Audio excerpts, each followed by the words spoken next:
পাবদা হচ্ছে আমার একটা প্রিয় একটা মাছ। আর আজকে হচ্ছে রান্না করেছি হচ্ছে সর্ষে পাবদা মাছ।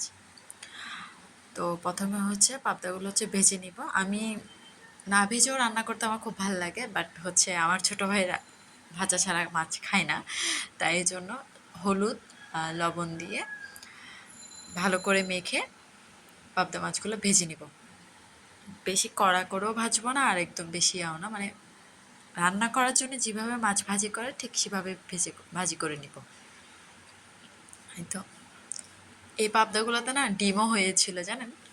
আহ, আর এই মাছগুলোর মানে খুব মজা, আমার কাছে খুব মজা লাগে এই মাছগুলো। তো এই পিঠ উল্টে নিয়েছি, লাল লাল করে ভাজি হয়ে গিয়েছে। এখন ও পিঠও উল্টে নিব। এখন দুই পিঠই ভালো করে ভাজি যাওয়াতে আমরা হচ্ছে এখন নামিয়ে নিব। তারপর হচ্ছে সবগুলো মাছ এভাবে ভেজে নিয়েছি। তারপর একটা কড়াইয়াতে সয়াবিন তেল দিয়েছি। তারপর হচ্ছে পেঁয়াজ কুচি দিয়ে ভালো করে পেঁয়াজগুলো একটু হচ্ছে যে লাল লাল করে নেব। ততক্ষণে হচ্ছে আমি সরিষা, জিরা, তার রসুন, তারপর হচ্ছে একটু কাঁচামরিচ হচ্ছে বেটে নিয়েছিলাম। তারপর এগুলো বাটা মশলাগুলোর সাথে হলুদ, লবণ, একটু মাছের মশলা, একটু গরম মশলা দিয়ে হচ্ছে যে ভালো করে পেস্ট করে এগুলো দিয়ে দিলাম। ভালো করে কষিয়ে নিয়ে তারপর হচ্ছে যে পানি দিয়ে দিয়েছি। পানিটা ফুটে আসুক। তারপর হচ্ছে টমেটো কুচি দিয়েছি।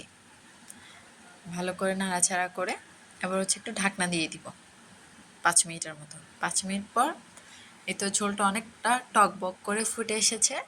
এখন হচ্ছে একটু নাড়াচাড়া করে এবার হচ্ছে ভেজে রাখা পাবদা মাছগুলো হচ্ছে দিয়ে দিব।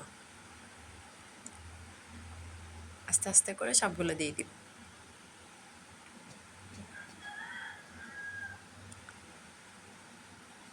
সবগুলো পাবদা মাছ দেওয়া হয়ে গেলে একটু সামান্য নাড়াচাড়া করে ঢাকনা দিয়ে আরও 5 মিনিটের জন্য একটু হতে দিব।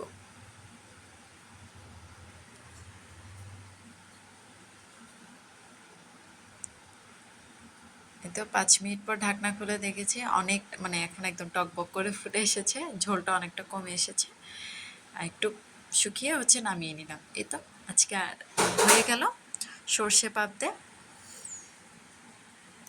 খেতে খুব মজা হয়েছিল। অবশ্যই একবার এইভাবে রান্না করে দেখবেন, আর কেমন লেগেছে অবশ্যই জানাবেন। টাটা।